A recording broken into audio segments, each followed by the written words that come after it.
In 2010, a Florida man named Laszlo Hanya had a craving for pizza, so he jumped onto the Bitcoin Talk forum and announced, "I'll pay 10,000 Bitcoins for a couple of pizzas, like maybe 2 large ones so I have some left over for the next day." He added, "You can make the pizza yourself and bring it to my house or order it for me from a delivery place, but what I'm aiming for is getting food delivered in exchange for Bitcoins." A British man took up Hanya's offer and ordered 2 Papa John's pizzas to his house. This was the first known time that someone offered Bitcoin as payment for something in return. At the time, 1 Bitcoin was worth around 0.004 cents, so 10,000 Bitcoin was worth about $41 at the time. A short 9 months later, Bitcoin's price spiked and 1 Bitcoin was then worth $1, making the value of those 2 pizzas worth $10,000. In 2015, on the 5th anniversary of Hanya's purchase, the 2 pizzas were worth $2.4 million. And now, you get the picture. Every year, the 22nd of May is celebrated widely in the cryptocurrency community as Bitcoin Pizza Day.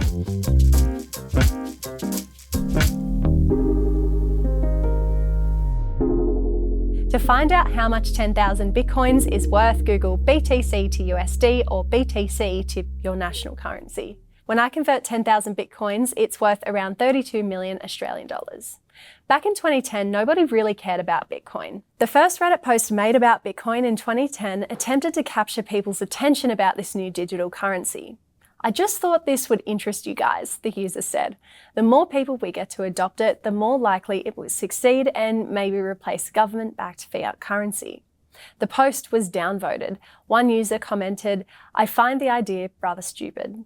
Being the optimist I am, I like to think that when there's an audience of one, there's an audience of many, and Bitcoin certainly attracted a fierce audience of supporters." Chamath Palihapitiya, billionaire and founder of Social Capital, made a comment. "If you don't think this thing is going to rip when Brazil goes through devaluation, when the Indian rupee continues to get crushed, when you have all of this money trying to get in and out of these countries where there's massive, political instability or monetary or financial instability, you're being naive." Fast forward to now, and PayPal, Stripe, and Shopify all facilitate payments in crypto. El Salvador became the first country to accept Bitcoin as legal tender in September 2021, and the Central African Republic followed shortly after in April 2022. The mayor of Miami wants citizens to have a choice to pay and be paid in Bitcoin. Wharton Business School at the University of Pennsylvania even accepts tuition in Bitcoin and Ethereum from any student registered in a class related to digital assets. In February 2022, when Russia invaded Ukraine, the Ukrainian government shared the addresses of cryptocurrency wallets to receive donations in Bitcoin, Ethereum, and USD Tether. We know that all good currencies have value because they function as a unit of exchange. A valuable unit of exchange, at the very least, must be durable, portable, divisible, uniform, limited in supply, and acceptable. Bitcoin is durable because it's impossible to destroy unless at least 51% of the nodes on the chain are bad actors, or all of the nodes distributing Bitcoin's ledger went offline.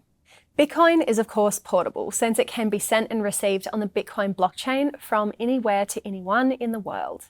Bitcoin is divisible by 100 million Satoshis. Satoshi are to Bitcoin what cents are to the dollar, a metric of division. Of course, all Bitcoins are uniform or fungible, as 1 Bitcoin is exactly the same as any other Bitcoin, just like how a dollar coin is exactly the same as another $1 coin. No Bitcoin can be counterfeited either, as Satoshi Nakamoto found a way to solve the double spending problem. We've also learned that Bitcoin is limited in supply. Bitcoin is a scarce digital asset, as only 21 million will ever exist.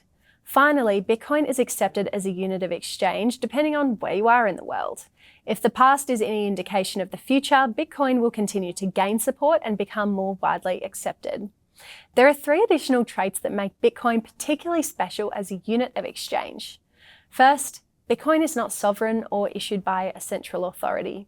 Second, Bitcoin is decentralized and exists beyond the parameters of government control. And finally, Bitcoin is smart or programmable. Despite ticking all the right boxes, many people dispute Bitcoin's utility as a unit of exchange. There's one reason we'll explore here, and that is Bitcoin is not inflationary. There's only so much Bitcoin, and Bitcoin's limited supply has historically caused its value to increase over time. There is no one central authority that is able to print more and therefore inflate its value. As a result, people might hoard instead of spend their Bitcoin under the assumption that its value will increase 1, 5, or 10 years down the track. It's an interesting and valid argument, at least for those who reside in countries where the national currency is somewhat stable and Bitcoin is treated more like an investment asset. For those people who aren't so privileged and face genuine uncertainty about the fluctuating value of their national currency, Bitcoin might just become a fantastic and sensible alternative. So what do you think? Does Bitcoin make a good unit of exchange? Head on over to the Dear Crypto Discord to share your thoughts. Up next, we're going to dive into some of the more technical aspects of how the Bitcoin blockchain actually works, so that when Auntie Shelley and Uncle Jim ask about Bitcoin at the next family barbecue, you'll be well equipped to answer the question. See you then.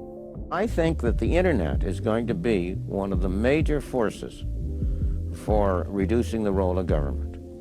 The one thing that's missing, but that will soon be developed, is a reliable e-cash, a method whereby on the internet you can transfer funds from A to B without A knowing B or B knowing A.